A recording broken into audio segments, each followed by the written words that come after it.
Patrina Dixon, welcome to the Dreamers Podcast. Thank you for having me. I'm so excited to be here. So, Patrina, what's your money story? Oh gosh, my money story is I didn't grow up knowing about money or knowing how money can work for me. And once I learned how to do it right, my goal was to go around to teach everybody how to do it, starting with high schoolers on to college age and to everybody else that would listen. So, when you said you didn't grow up knowing about money, is there maybe some point of your life that you can share where you took a turning point and started learning everything that you know? Yeah. So my turning point for me learning how to get my money right was years ago now. I thought I was going along doing really well. I was making good money for the company that I worked for then and still work for now.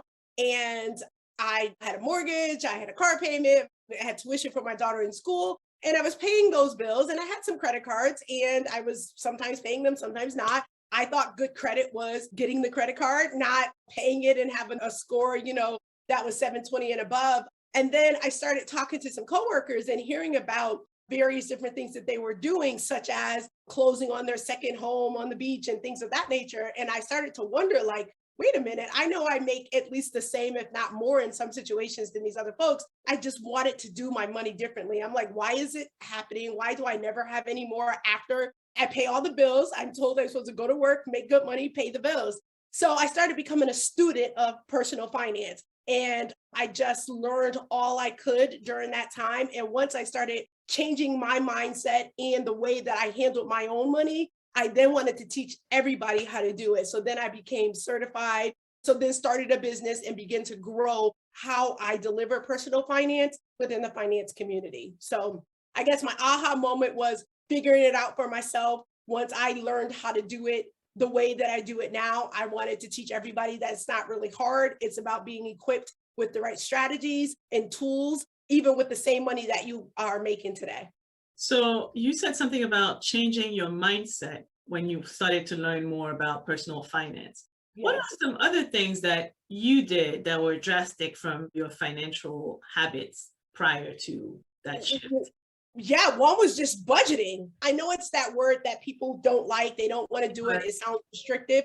But it really, for me, was what did I have coming in and what am I spending? Because what would happen is, and I share this with my clients often, is at that time we were going into the office. I was going into the office, right? So I would go into the office, it's payday.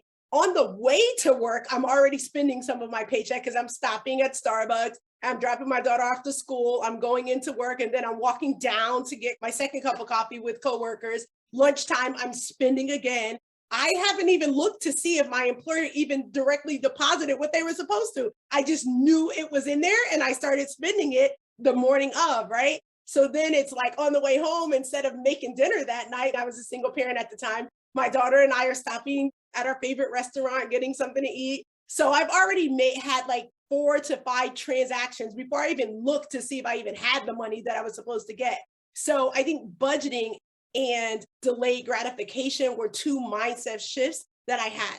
Sit down with your money, make sure you have what you think you have by way of your employer putting it in your account, and then begin to allocate how much you're going to spend on each of the things you needed to and really know those numbers. So that was the shift for me. Let me know what's coming in. Let me plan what's going out. And that happened to be an exercise called budgeting.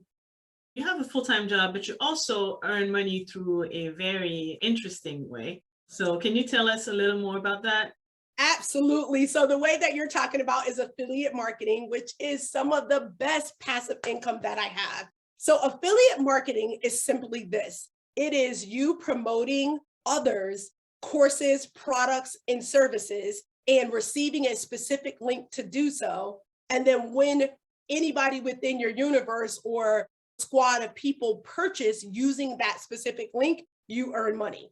I am a blogger. I am a podcaster. I am a YouTuber. I have a community of folks that I send a weekly newsletter out to. I have a Facebook page that has a community there. So oftentimes I'm dropping a lot of information, helpful financial tips to them through those channels. But I also drop affiliate links and products and services that of people that I know or services of other companies. And then I say, if you're interested in trying it, click the link here. So I think people often don't realize that it's sometimes the small sums that you get very consistently that add up to make up this affiliate income that I talk about that I earn on a monthly basis. Now, I do have some opportunities where I get larger percentages, like so if somebody have a higher price course, then I get a percentage of that. But I appreciate all when I get the $7.56, when I get the $76, and when I get the $500.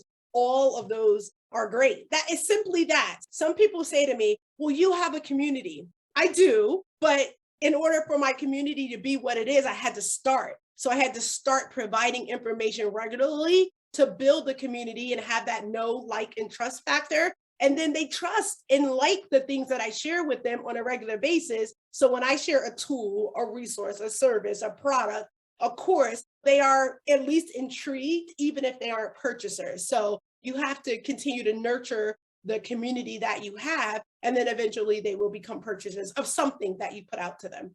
So basically, affiliate marketing, we earn money passively while we're sleeping, right? Yes. And so, but how do you find the companies that have those affiliate links that you use?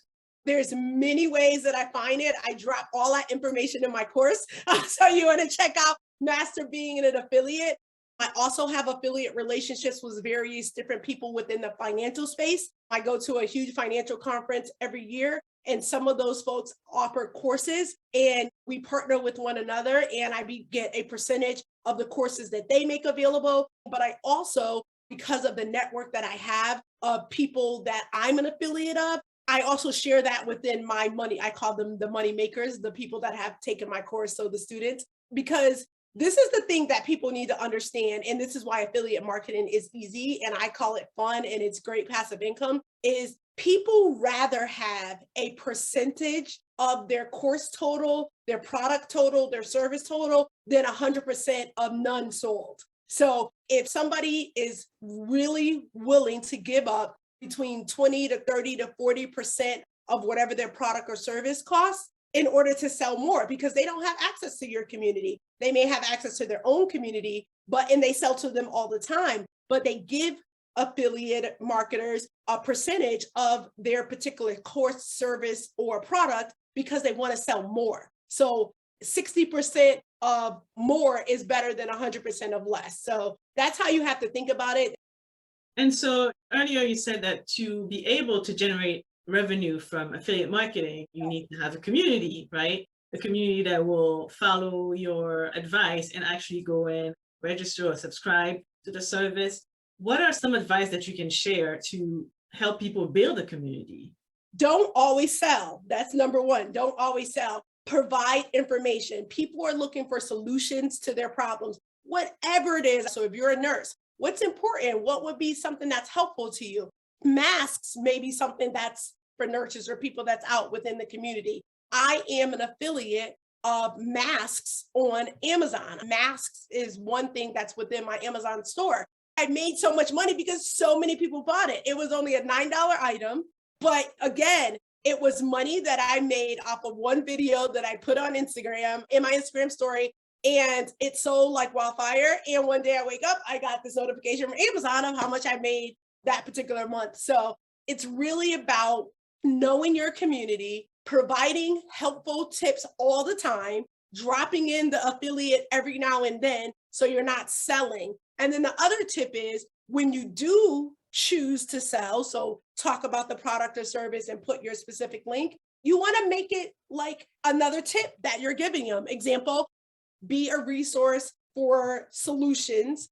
And when you do begin to sell, make sure that you're doing it from a resource solution-based perspective. So you get affiliate marketing revenue through different avenues, right? You mentioned your blog, you mentioned YouTube, and your podcast. Any of the three is more profitable for you? That's a great question. I don't have a direct analysis of which source I get the most from. I probably need to write that down for my assistant to look into that. If I had to guess, I would say it's my weekly newsletter. And the only reason why I say that is the most consistent. That thing goes out every Thursday, right? As far as YouTube and podcast goes, my podcast is done twice a month. YouTube is when I put them out there. There's no consistent schedule. So I would say if I had to guess that the majority of it probably comes from my newsletter, just because it is consistently sent. And because of the sheer factor of the volume is probably where I get most of it from. But that's the beauty in passiveness, right? Is that it just happens. You have no idea. Like if you read the newsletter today and you click on a link, but you do not purchase anything, you go back 2 weeks from now and click on that link again, I will earn income, even though I didn't send it again, but you clicked it once. So it keeps that cookie that it will follow you whenever you make that purchase. I still get that money. So it's really important. And the other key thing that I will tell you is if you become an affiliate marketer, you have to, or say you must use the specific link that the person gives you or the company gives you to market their stuff. That's how they can track on the back end that it's yours and give you money accordingly.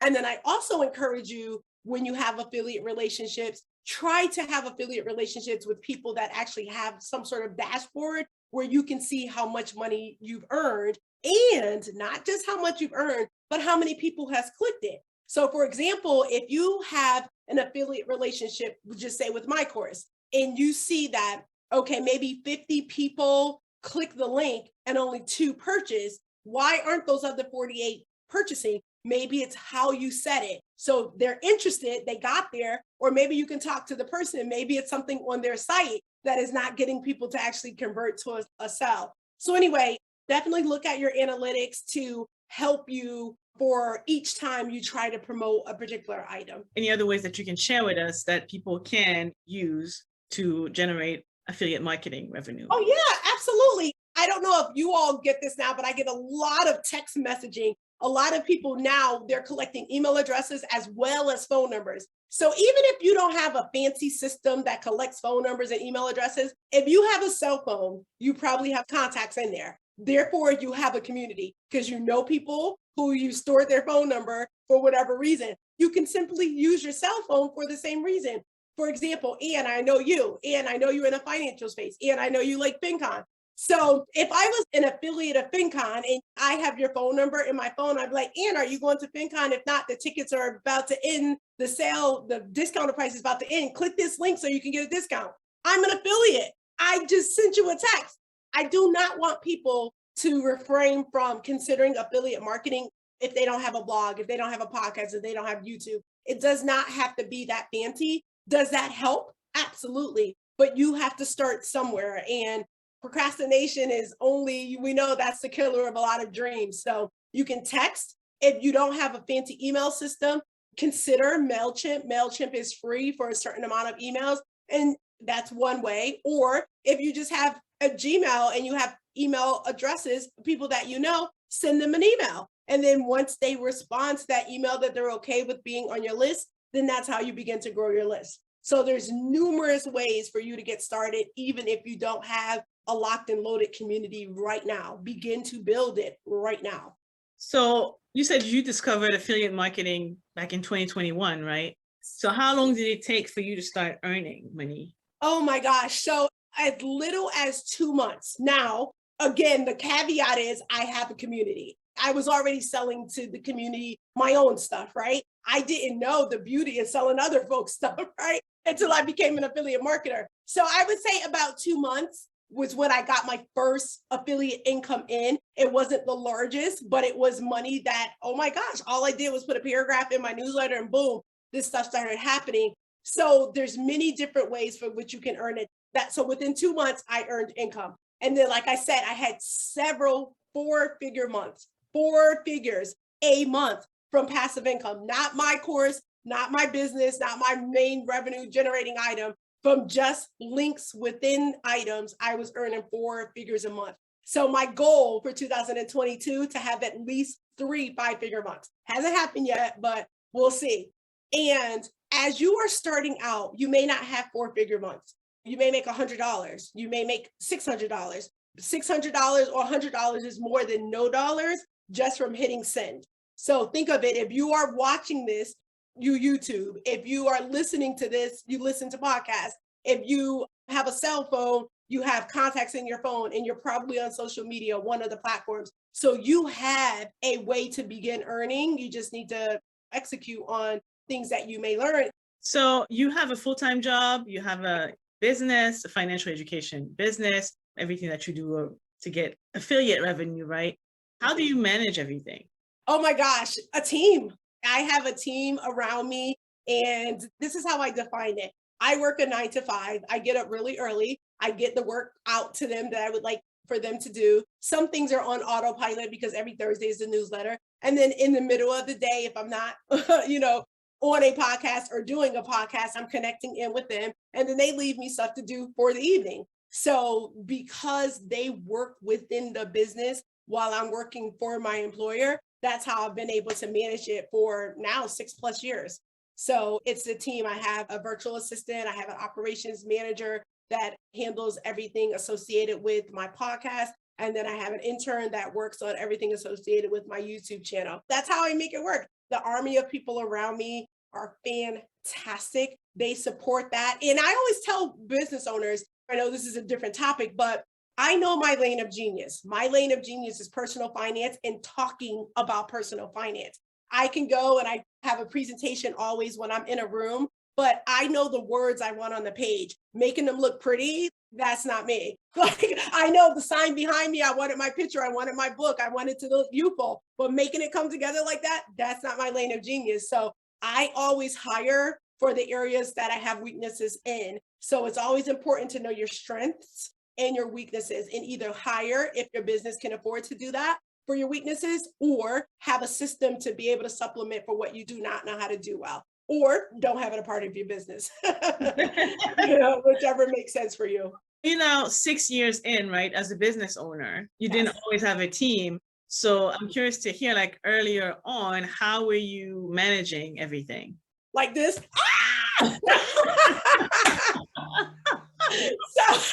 So year one, when I was in high school, I always wanted to be my own boss. I always wanted to give back and had a mission to, make sure that I share things that I learned along the way because somebody did that for me. I just didn't know what and how. So when I started, I was like, okay, I'm a personal finance coach. I know who I want to serve. I know what I want to deliver, serve up, and I can do that. And then from the back end, I know how to do all this other stuff. I know how to create presentations. It just takes me a long time. I thought I could do it all. That was bad because I'm a wife. I'm still a mom. I'm still a daughter. I still go to church. Like, I enjoy that.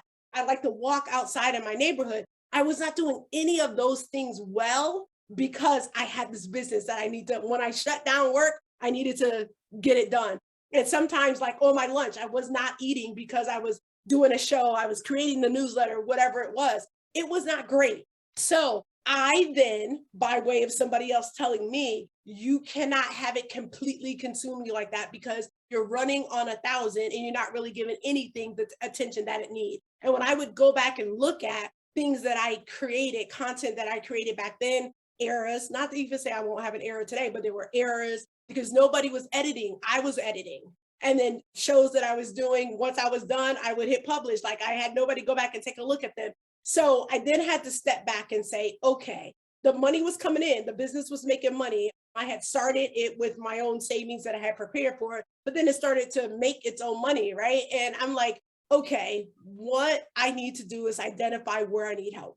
And that's what I did. I was, like I said, spending tons of hours neglecting very important things in my life.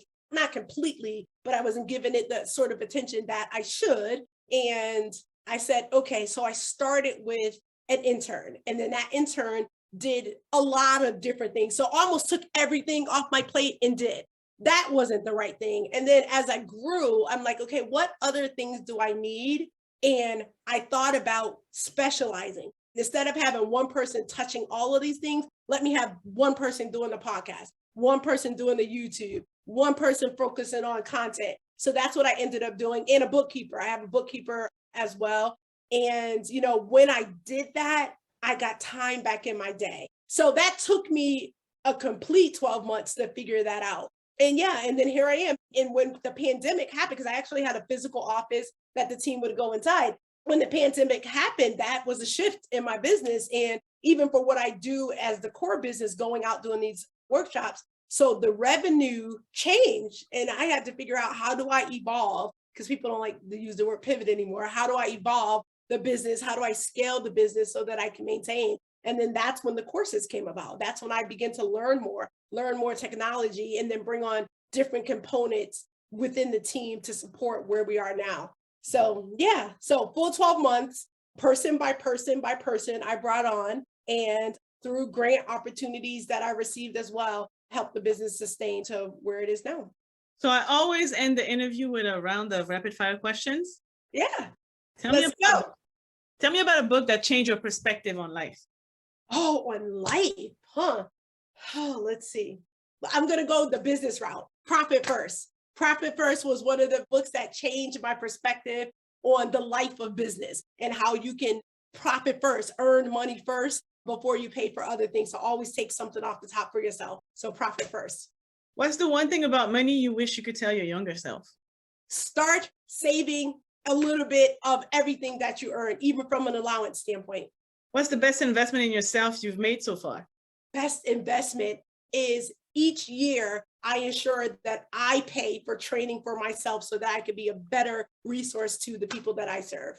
Filling the blank in 3 words or less. Money to me is? Freedom and choices. What do you want your legacy to be? Oh, that I did all I can do to share the knowledge that I acquired over all the years of my life, to give back to others, to ensure that they have opportunities that they might not have otherwise if they didn't come in contact with me. So yeah. Well, Patrina, thank you so much for stopping by and sharing some of your knowledge when it comes to affiliate marketing. Please tell the dreamers where they can find you. Sure. Thank you for having me. I enjoyed being on. It was a wonderful interview. You can find me across all social media platforms at It's My Money _. Again, that's It's My Money _ ITSMYMONEY _. My website is itsmymoneyjournal.info. And if you're interested in my course, which is Master Being an Affiliate, on my Instagram page, click the link in bio and you can get that there. And I believe it's going to be in the show notes as well. Sounds good. Well, thank you so much. Thank you.